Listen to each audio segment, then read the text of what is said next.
बिस्मिल्लाहिर्रहमानिर्रहीम। Welcome to Alham dynamic world. बच्चों, हम लोग पढ़ रहे हैं एरोमेटिक हाइड्रोकार्बन्स और एरोमेटिक हाइड्रोकार्बन्स में अब हमने एडिशन रिएक्शंस की बात करनी है, क्योंकि बेंजीन में बेटा carbon to carbon double bond मौजूद होते हैं और 3 डबल बॉन्ड मौजूद होते हैं। तो इस बात का सबूत ढूंढने के लिए कि बेंजीन में वाकई 3 डबल बॉन्ड मौजूद हैं, एडिशन रिएक्शन की ज़रूरत पेश आती है। तो सबसे पहले बेटा हाइड्रोजिनेशन ऑफ बेंजीन रिंग में होता ये है कि निकल की मौजूदगी में 200 डिग्री सेल्सियस पर बड़ी आसानी से हाइड्रोजिनेशन हो जाती है और यही काम प्लैटिनम की मौजूदगी में भी जाता है, जबकि एस्टिक एसिड या इससे मिलता जुलता कोई और carboxylic acid as a solvent use किया जाता है और बड़े आराम से साइक्लोहेक्सेन हमारे पर डेवलप हो जाती है with the evolution of definite amount of heat energy, heat of hydrogenation, जो कि हम एरोमेटिक हाइड्रोकार्बन्स के बिल्कुल शुरू में पढ़ चुके हैं कि 208 किलो जूल पर मोल एनर्जी इस कॉन्टेक्स्ट में रिलीज़ हो जाएगी। ये था हाइड्रोजिनेशन। हेलोजिनेशन, बेटा हेलोजिनेशन हम इससे पहले भी पढ़ चुके हैं। हेलोजिनेशन बेंजीन की 2 तरह की होती है, एक सब्सटीट्यूशन इन नेचर, दूसरा एडिशन इन नेचर। तो एडिशन इन नेचर में बेंजीन में क्या होता है कि ब्रोमीन और क्लोरीन, फ्लोरीन या आयोडीन नहीं, सिर्फ ब्रोमीन और chlorine in the presence of sunlight benzene के साथ रिएक्ट करते हैं और बेंजीन का जो अंदर रिंग है वो मुकम्मल तौर पर रप्चर हो जाता है और हमारे पास ये एक साइक्लिक कंपाउंड डेवलप होता है जो कि डेरिवेटिव ऑफ द साइक्लोहेक्सेन है, नेम्ड एज 1 2 3 4 5 6 हेक्साब्रोमो साइक्लोहेक्सेन। और अगर क्लोरीन के साथ यही काम किया जाए तो यही बन जाएगा 1 2 3 4 5 6 हेक्सा क्लोरोसाइक्लोहेक्सेन, यानी हर जगह पर क्लोरीन अटैच हो जाएगी जहाँ पर ब्रोमीन अटैच है, जबकि बेंजीन रिंग का ख़ात्मा हो जाएगा। और now this molecule doesn't remain planar, ठीक है जी, ये एक चेयर कन्फर्मेशन में आ जाता है या बोट कन्फर्मेशन में आ जाता है, वो हम लेटर ऑन कभी देखेंगे। लेकिन इंटरेस्टिंग बात यह है कि अगर हेलोजिनेशन की जा रही हो अल्काइल बेंजीन की, फॉर एग्जांपल टॉल्वीन की जा रही है, तो टॉल्वीन की जो हेलोजिनेशन है वो बिल्कुल गैर मामूली हो जाती है और वो है फ्री रेडिकल सब्स्टिट्यूशन रिएक्शन, यानी ना वो एडिशन रिएक्शन है और ना ही वो इलेक्ट्रोफिलिक सब्स्टिट्यूशन रिएक्शन है, बल्कि वो फ्री रेडिकल सब्स्टिट्यूशन रिएक्शन, यानी वो बिल्कुल मीथेन की क्लोरीनेशन की तरह क्लोरीनेशन हो रही है। तो देखें, in the presence of sunlight chlorine इस मिथाइल ग्रुप में से एक हाइड्रोजन को रिमूव करता है और बेंजाइल क्लोराइड डेवलप करता है। ये देखें, ये लग गया क्लोरीन, बेंजाइल क्लोराइड। आगे चलकर, क्योंकि अभी इस बेंजाइल क्लोराइड के पास 2 हाइड्रोजन मौजूद हैं, इसलिए मज़ीद क्लोरीन इसके अंदर ऐड होती है, rather I should say substitute होती है और बेंजल डाइक्लोराइड बन जाता है। सिमिलरली अभी एक और हाइड्रोजन बाकी है तो क्लोरीन मज़ीद इससे रिएक्ट करता है और हमारे पास बेंजो ट्राइक्लोराइड हासिल हो जाता है। यहाँ पर जाकर ये रिएक्शन स्टॉप होता है, अदरवाइज़ ये रिएक्शन चलता चला जाएगा, यानी अगर ज़्यादा हाइड्रोजन होगी तो फिर रिएक्शन और प्रोसीड होगा। इसका ताल्लुक ना तो इलेक्ट्रोफिलिक सब्स्टिट्यूशन रिएक्शन से और ना ही एडिशन रिएक्शन से है, बल्कि ये गैर मामूली तौर पर फ्री रेडिकल सब्स्टिट्यूशन रिएक्शन है।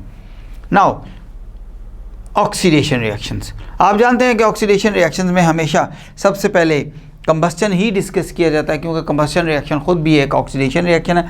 तो बेटा एरोमेटिक हाइड्रोकार्बन को जब जलाया जाता है तो अगर कंप्लीट कंबस्चन हो रही हो तो वो कार्बन डाइऑक्साइड और वाटर ही बनाते हैं और साथ हीट रिलीज़ करते हैं, जैसे कि बैलेंस केमिकल इक्वेशन में नज़र भी आ रहा है आपको।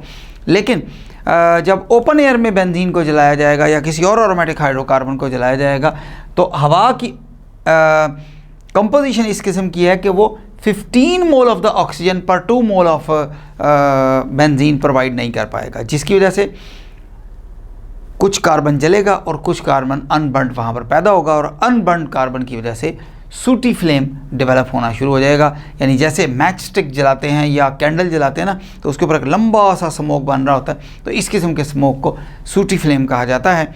ये फ्लेम एरोमेटिक हाइड्रोकार्बन्स की पहचान है, यानी इसको आसान तरीन तरीके से पहचानने का तरीका ये है कि just burn it out, if it gives सूटी flame it is aromatic hydrocarbon, otherwise it is aliphatic hydrocarbon.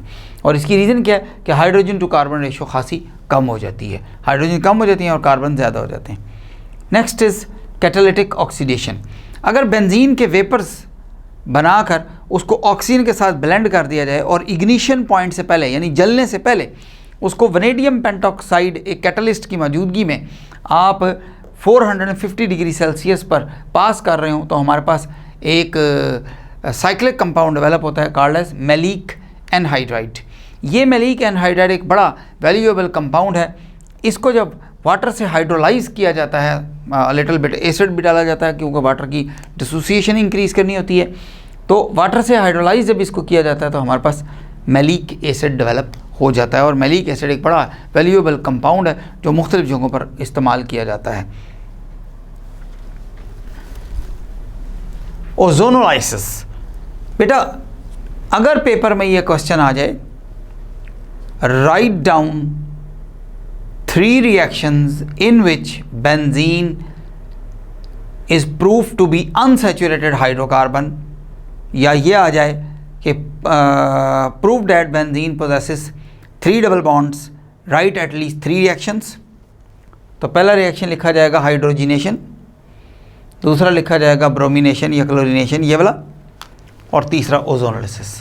क्योंकि इन तीनों रिएक्शन से ये साबित होता है कि जनाब बेंजीन के पास 3 डबल बॉन्ड मौजूद हैं। क्योंकि ओजोन आपको एलिफेटिक हाइड्रोकार्बन्स के कॉन्टेक्स्ट में जब अल्कीन पढ़ाया जा रहा था तो उसको बताया था कि ozone has a very strong affinity towards the double bond, carbon carbon double bond पर वो अटैक कर देता है।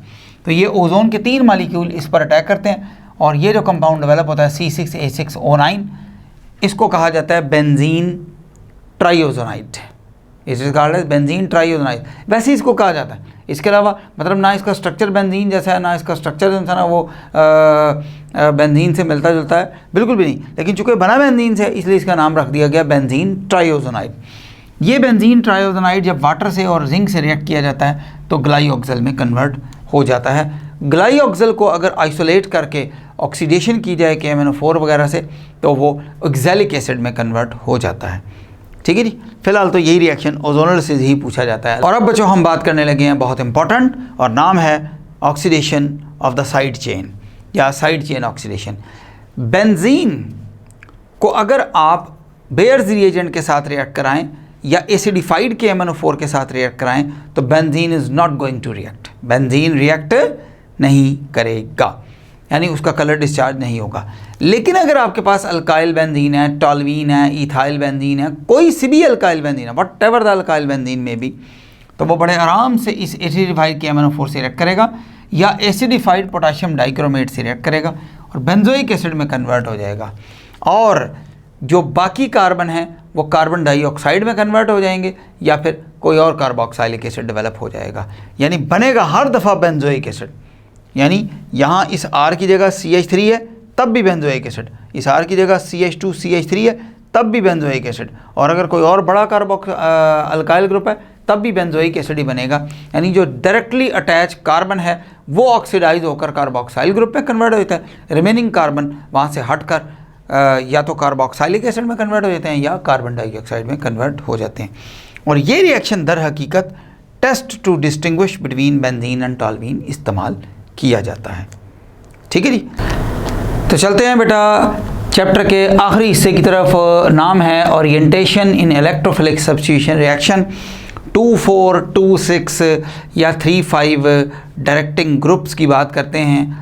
इसमें पहले हम एक क्वेश्चन को अराइज करेंगे और फिर उसको सॉल्व भी करेंगे। तो देखें, अगर हमारे पास बेंजीन मौजूद है और उसको हम क्लोरीन से रिएक्ट करते हैं और FeCl3 की मौजूदगी में ये काम करते हैं, तो हम जानते हैं, हम पढ़ चुके हैं, क्लोरोबेंजीन बन जाएगी बड़ी आसानी के साथ।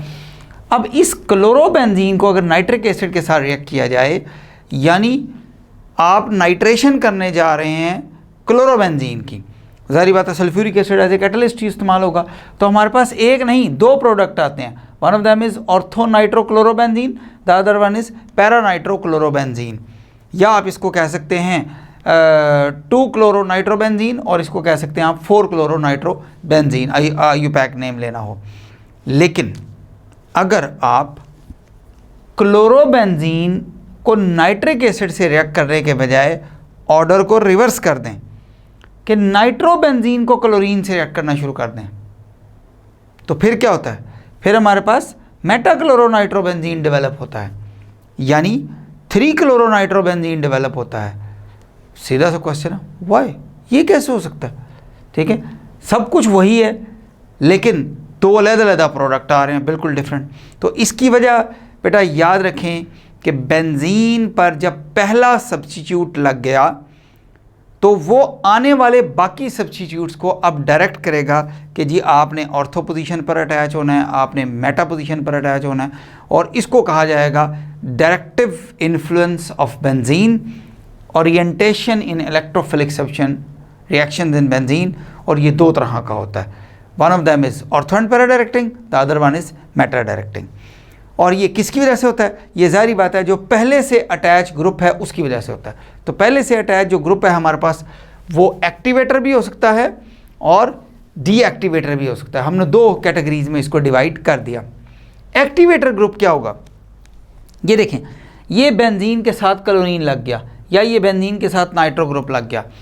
क्या बेंजीन के साथ जो क्लोरीन लगा हुआ है उसने बेंजीन को कुछ नहीं कहना, या उसकी वजह से बेंजीन की जो न्यूक्लियोफिलिसिटी है या बेंजीन न्यूक्लियोफाइल है, तो वो क्या अब भी वैसा ही न्यूक्लियोफाइल है जैसा कि उसकी अदम मौजूदगी में था?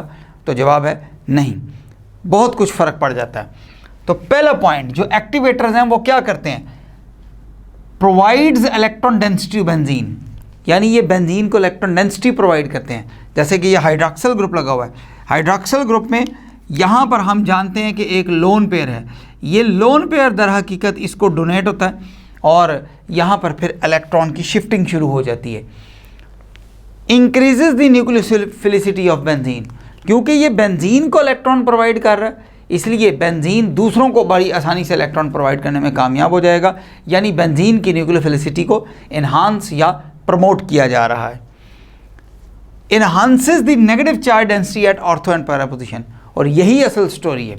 यानी इन एक्टिवेटर्स की वजह से क्या होता है कि जब ये यहाँ पर मौजूद होते हैं तो इस ऑर्थो पोजीशन पर, ये ऑर्थो पोजीशन, और ये है पैरा पोजीशन, और ये है फिर ऑर्थो पोजीशन, 2, 4 और 6 पोजीशंस पर नेगेटिव चार्ज इंक्रीज हो जाता है, बाकायदा नेगेटिव चार्ज लोकलाइज हो जाता है। और जब नेगेटिव चार्ज लोकलाइज हो गया तो आने वाला इलेक्ट्रोफाइल बड़ी आसानी से इस नेगेटिव चार्ज के ऊपर अटैक करेगा और रिएक्शन को शो करेगा। वो कहता है make easier for the electrophile to be attached at ortho and para position. और रिजल्ट क्या निकलता है? Rate of electrophilic substitution reaction is increased, काफ़ी ज़्यादा इंक्रीज हो जाता है। यानी फिनोल जब नाइट्रिक एसिड के साथ रिएक्ट कर रहा है तो ये रिएक्शन फास्टर है, बेंजीन जब नाइट्रिक एसिड के साथ रिएक्शन कर रहा है तो ये रिएक्शन स्लोअर है। बन क्या रहा है? क्योंकि इस हाइड्रॉक्सिल ग्रुप ने ऑर्थो पोजीशन पर एंड पैरा पोजीशन पर नेगेटिव चार्ज को इन्हांस कर दिया, तो हमारे पास ऑर्थो नाइट्रोफिनॉल भी बनता है और पैरा नाइट्रोफिनॉल भी बनता है, या आप कह लें 2 नाइट्रोफिनॉल भी बनता है और 4 नाइट्रोफिनॉल भी हमारे पास डेवलप होता है। और हम ये अगले चैप्टर में पढ़ चुके हैं और पढ़ेंगे भी इंशाल्लाह अज़ीज़ कि ये नाइट्रिक एसिड की कंसंट्रेशन इंक्रीज करने से हमारे पास पिक्रिक एसिड डेवलप हो जाता है, यानी 2,4,6 ट्राइनाइट्रोफिनॉल डेवलप हो जाता है। यानी दो पोजीशन नंबर 2 पर भी, पोजीशन नंबर 4 पर भी और पोजीशन नंबर 6 पर भी 3 नाइट्रो ग्रुप ऐड हो जाते हैं और 2,4,6 ट्राइनाइट्रोफिनॉल डेवलप हो जाता है। Other ortho and para directing group यानी एक्टिवेटर कौन से हैं जी? अमाइनो ग्रुप है, OH ग्रुप है, OR ग्रुप है, NR2 ग्रुप है, NHR ग्रुप है। अब आप इन सब में एक बात कॉमन देख सकते हैं, सबके पास लोन पेयर मौजूद है जो बेंजीन को डोनेट होगा। हाँ, एक गैर मामूली बात यह है कि क्लोरो ग्रुप, ब्रोमो ग्रुप और आयोडो ग्रुप ये हैं तो डीएक्टिवेटर, लेकिन ये ऑर्थो एंड पैरा डायरेक्टिंग है क्योंकि इनके पास भी इलेक्ट्रॉन का लोन पेयर मौजूद होता है। अब आते हैं बेटा डीएक्टिवेटर की तरफ, जो 3 और 5 डायरेक्टर्स हैं। जाहिर बात है इसके बिल्कुल अपोजिट डायरेक्शन में ये लिखा जाएगा। यहाँ पर अगर लिखा हुआ है प्रोवाइड्स द इलेक्ट्रॉन डेंसिटी, तो वहाँ लिखा हुआ है विड्रॉज द इलेक्ट्रॉन डेंसिटी, यानी ये बेंजीन में से इलेक्ट्रॉन डेंसिटी को बाहर खींचता है। जब बेंजीन में से बेंजीन की इलेक्ट्रॉन डेंसिटी बाहर जाएगी, विड्रॉ होगी, तो बेंजीन की जो न्यूक्लियोफिलिसिटी है, दूसरों को इलेक्ट्रॉन डोनेट करने की सलाहियत वो सप्रेस हो जाएगी, डिक्रीज हो जाएगी। Decreases the nucleophilicity of the benzene. और ये क्या करता है? ये मेटा पोजीशन को कुछ नहीं कहता। जो कुछ ऑर्थो एंड पैरा पोजीशन को एक्टिवेटर्स ने कहा था, ये ऑर्थो एंड पैरा पोजीशंस को उसके बिल्कुल अपोजिट डायरेक्शन में बात कर रहा होता है। Enhances the negative charge density at the ortho and para position, create positive charge at ortho and para position.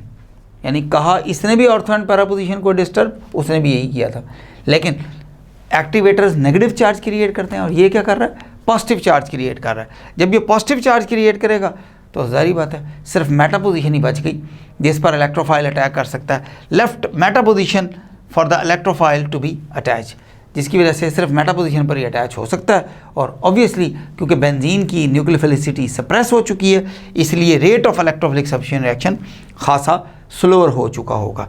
Example के तौर पर नाइट्रोबेंजीन आपके सामने मौजूद है, और अब आपको इस सवाल का जवाब भी समझ आ गया कि क्लोरो ग्रुप जो था ना वो ऑर्थो एंड पैरा डायरेक्टिंग है, इसलिए ये बना, और नाइट्रो ग्रुप क्योंकि डीएक्टिवेटर है और मेटा डायरेक्टिंग है, इसलिए मेटाक्लोरोनाइट्रोबेंजीन बन गई। सवाल और यहाँ पर जवाब देखें, ब्रोमीन को अगर रिएक्ट कराएंगे तो हमारे पास ये बन जाएगा। अदर डीएक्टिवेटर कौन से हैं जी? NH3 पॉजिटिव है, NR3 पॉजिटिव है, CN ग्रुप है, COOH है, एल्डिहाइड ग्रुप है और कार्बोनिल ग्रुप मौजूद है। तो ये है बेटा ortho and para directing group, और आखिर में मेटा डायरेक्टिंग ग्रुप की हमने बात की। ये थी बेटा इलेक्ट्रोफिलिक सब्स्टिट्यूशन रिएक्शंस में ओरिएंटेशन 246। यहाँ पर हमारी आज की बात इख्तिताम पजीर होती है, चैप्टर भी इख्तिताम पजीर हो गया। नेक्स्ट टाइम इंशाल्लाह इस नेक्स्ट वीडियो में नेक्स्ट चैप्टर की बात करेंगे। अल्लाह हाफ़िज़।